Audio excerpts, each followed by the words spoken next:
Buongiorno a tutti. Oui, je sais, ça fait un peu bizarre que je vous salue comme ça, c'est un peu sérieux. Mais c'est voulu, c'est fait exprès. C'est parce qu'aujourd'hui, je vais vous parler du grand poète italien. C'est celui qui est considéré le père de la langue italienne, Dante. Est-ce que vous en avez jamais entendu parler? C'est celui qui a écrit le grand poème, l'histoire de l'enfer, du paradis et du purgatoire.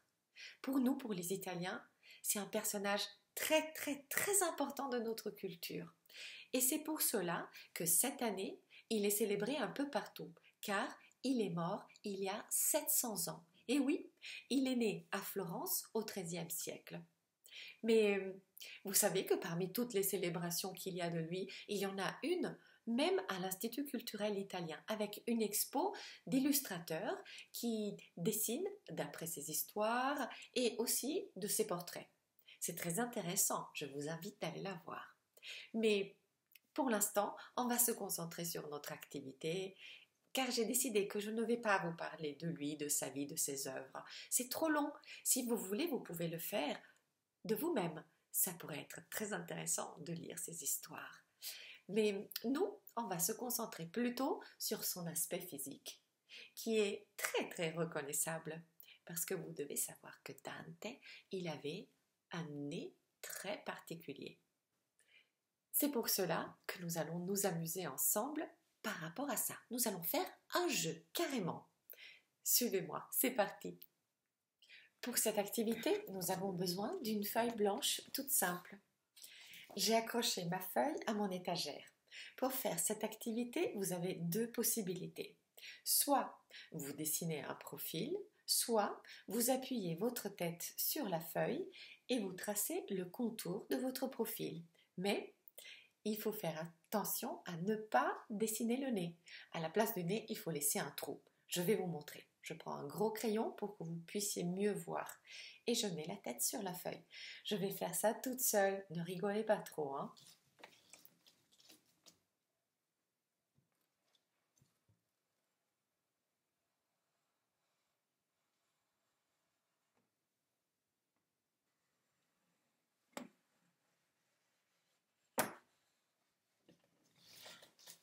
Voilà, je vais un petit peu le rectifier et je vais faire la tête un peu plus arrondie. Voilà, c'est ça mon profil.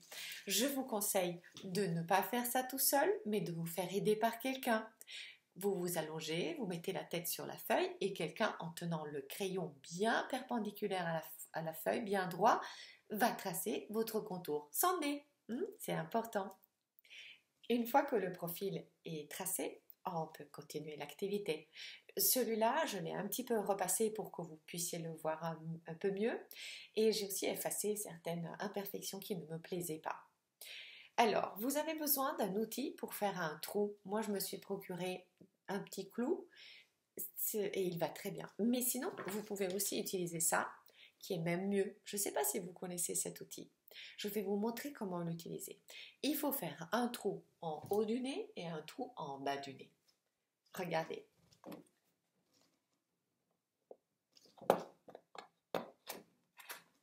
Premier trou.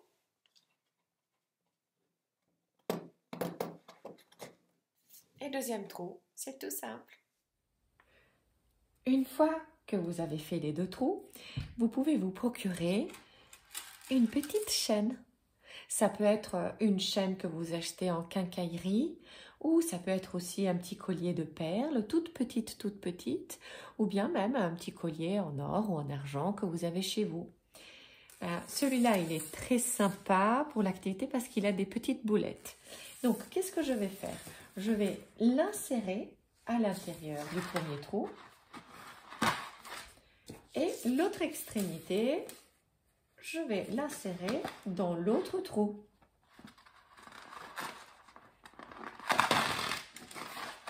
Je lui donne une longueur qui me convient. Et le voilà. Vous avez déjà compris qu'est-ce qui va se passer. Peut-être qu'il est un peu trop long. Voilà, je le raccourcis. Avec ça, je peux lui donner la forme du nez que je veux. Vous voyez? Par exemple, là, il est tout un peu comme ça, un peu allongé. Et alors, je vais faire une ligne pour voir cette forme-là. Et ben, le voilà, c'est un nez bizarre. Et sinon, je prends un autre crayon, par exemple un crayon bleu, et je vais lui donner une autre forme. Par exemple, cette forme-là, comme ça. Étant incliné, il tombe. Vous le voyez? Très bien. Je vais le dessiner pareil. Voilà. Il est là. Et ensuite, j'en fais un troisième avec le crayon jaune. Et je vais faire... Voilà, une forme comme ça.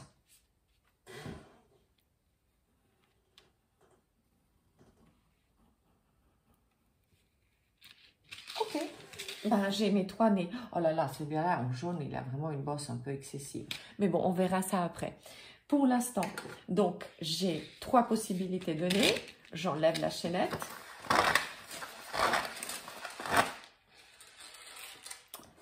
Et je vous montre bien. Lequel vous préférez?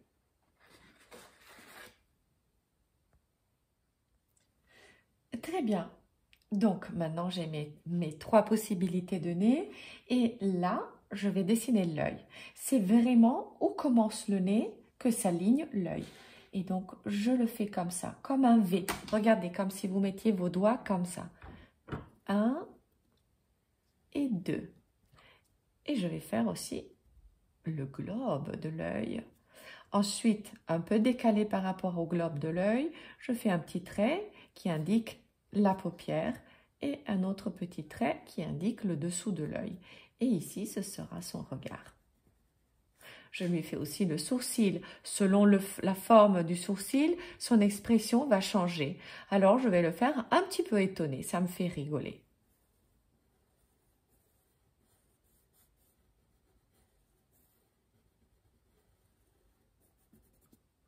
Et ensuite, c'est le moment de la bouche.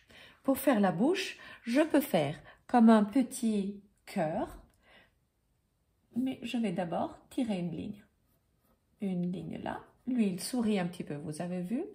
Ensuite, le cœur, il a un côté comme ça, et de l'autre côté, je le fais un peu plus petit. Vous voyez, la ligne est légèrement décalée ici. Et ensuite, ici, un peu si on dessine, comme si on dessinait une ligne qui coupe un cercle idéal qui est là. Bon, je vais vous le faire comme ça, vous allez le voir. Là, il y a comme un cercle idéal. Et là, je descends une ligne qui passe par le centre. Et bien, à la hauteur de l'œil, ici, il y a l'oreille. Plus ou moins.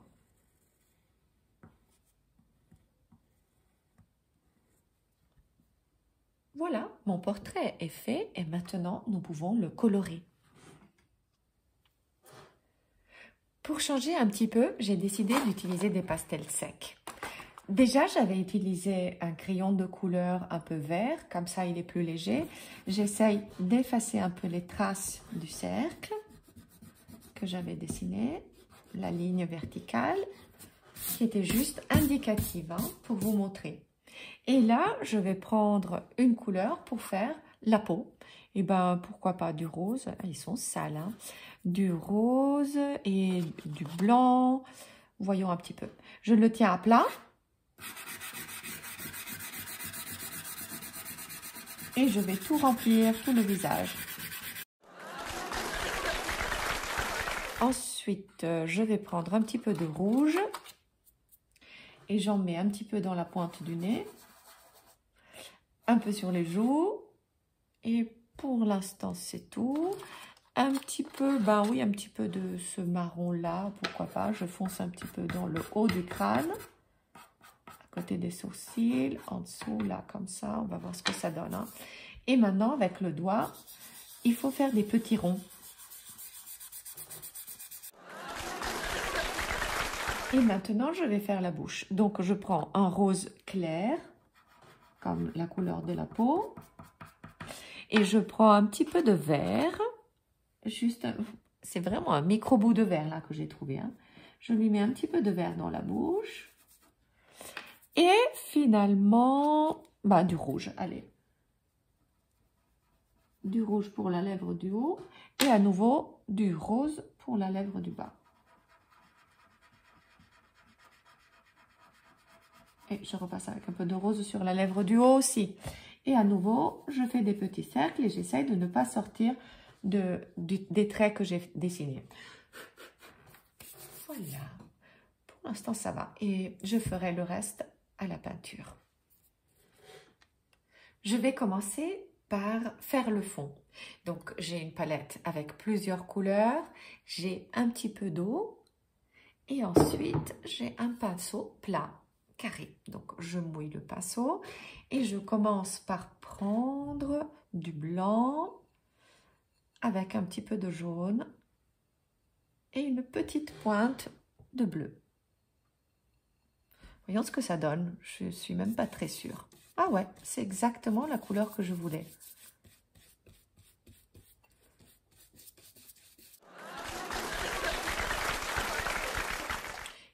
Et maintenant, je vais couvrir les traits des nez qui ne m'intéressent pas, ceux que je n'ai pas choisis.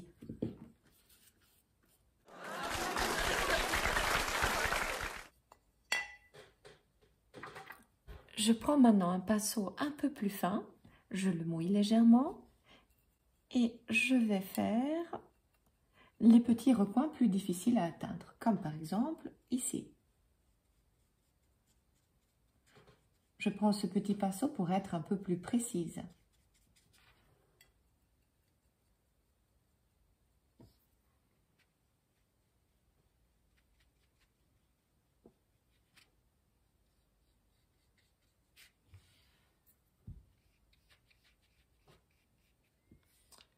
Très bien. Pour l'instant, le fond est fait. Vous avez vu que j'ai laissé du blanc ici? Ben ça, c'est pour sa robe, sa veste, sa chemise. Et vous savez quoi? Je vais la faire tout de suite. Donc, je nettoie le pinceau. Et je vais prendre du rouge primaire avec un petit peu de jaune. Ça va faire un rouge un peu plus chaud. Et je vais tout remplir.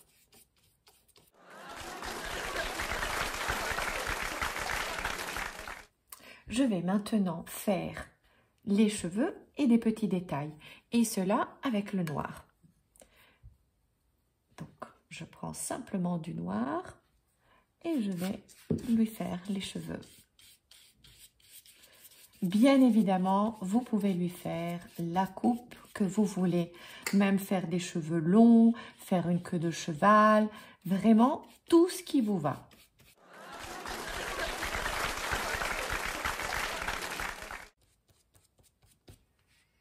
Comme ça fait un peu bizarre, non? Parce qu'il lui manque les cheveux ici, au-dessous de l'oreille, au-dessus de l'oreille. Donc, je vais rajouter ici. Et je vais lui rajouter un peu de cheveux, voilà, là aussi. Un peu de cheveux comme ça, comme avec des mèches un peu rebelles.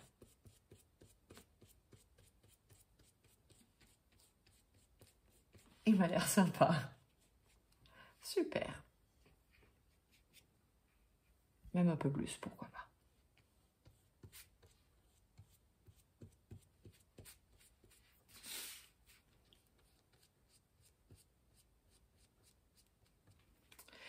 Et maintenant, avec le pinceau plus fin,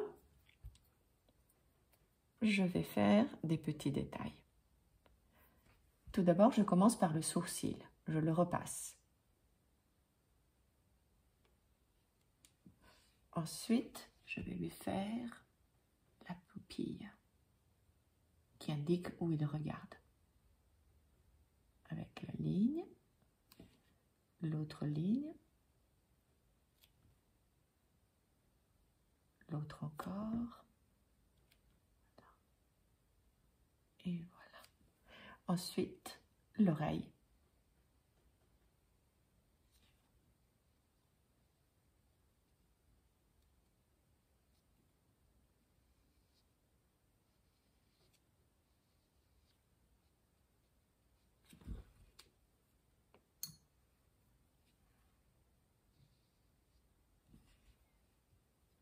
Et ensuite, je fais la bouche, donc le trait des lèvres, la lèvre d'au-dessus, la lèvre d'en dessous et l'extérieur.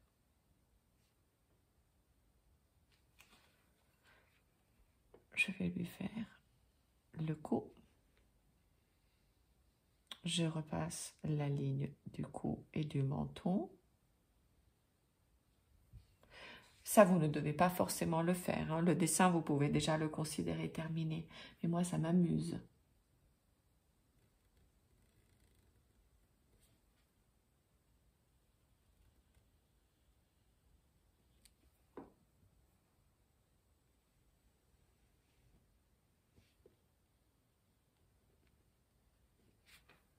Ensuite, je fais le trait du col.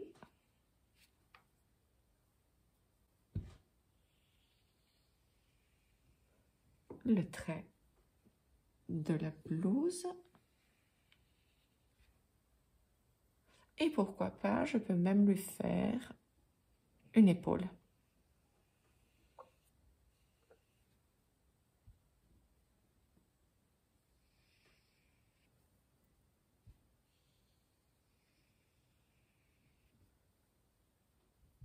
Je fais un petit bouton.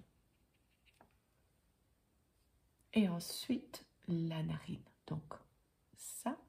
Et un petit trou, comme ça, on cache le trou qu'on avait fait avec notre petit outil. Et notre personnage est terminé. Le monsieur que nous avons peint ensemble me fait vraiment rigoler. Il est drôle. Et c'est bizarre parce qu'en le regardant, il me fait penser à certains souverains de France, comme par exemple François Ier, ou Henri II, ou Henri IV, ou même Louis XIV. Mais carrément, beaucoup de souverains français avaient des nez très importants. Vous êtes d'accord, non? Et sinon, et c'est à eux que je me suis inspirée, il y a en particulier deux portraits de la Renaissance italienne qui m'ont donné des idées pour cette activité. Le premier, figurez-vous, il est au Louvre et c'est un portrait de Domenico Ghirlandaio. C'est un vieillard avec un enfant. On suppose, on n'est pas sûr, que c'est un grand-père avec son petit-fils. Et ce monsieur, il a un nez, mais très bizarre, tout bossu. Peut-être il avait une maladie, on ne sait pas. Mais le contraste entre le vieux monsieur, tout laid, si on peut dire comme ça, et l'enfant blond, angélique, avec un tout petit nez, est très fort. Mais dans leur regard, on voit qu'ils s'aimaient beaucoup. L'autre portrait qui m'a aussi inspiré, il est plutôt en Italie. Et c'est le portrait de Federico da Montefeltro. En fait, c'est un double portrait. C'était lui et sa femme, Battista Sforza, de profil. Mais le profil de Federico da Montefeltro, il est vraiment particulier. Car il lui manque comme une partie là, au-dessus du nez. On dit que peut-être il a été blessé pendant une bataille. Et un coup d'épée, tac, lui a cassé la partie haute du nez et lui a peut-être emporté l'œil. Ça, on ne sait pas, mais c'est peut-être pour cela qu'il se met toujours de profil dans ses portraits. Les deux personnages, le vieillard ainsi que Federico da Montefeltro, ils sont habillés en rouge parce que c'est une couleur qui représente la noblesse et l'importance des personnages représentés. Car dans les deux cas, il s'agissait d'un homme sûrement qui appartenait à la noblesse et pour Federico da Montefeltro d'un grand condottiere, duc d'Urbino, qui est une ville en Italie. Bon, comme d'habitude, je vous raconte plein d'histoires. Et maintenant, je dois vous dire au revoir. Mais j'arrive pas à le quitter, lui. Comment est-ce qu'on peut l'appeler? Lorenzo. Allez, un nom comme ça. Un nom un peu noble, italien. Et c'est avec Lorenzo qu'on vous dit au revoir. Si on se met comme ça, on fait comme si on partait tous les deux. Mais non, je rigole. Excuse-moi, Lorenzo, je te pose. Comme ça, je dis bien au revoir aux enfants. Et ben alors, merci d'être resté avec moi tout ce temps et j'espère que l'activité vous a amusé. Moi, je vous embrasse fort fort, je vous serre dans mes bras et je vous dis à bientôt.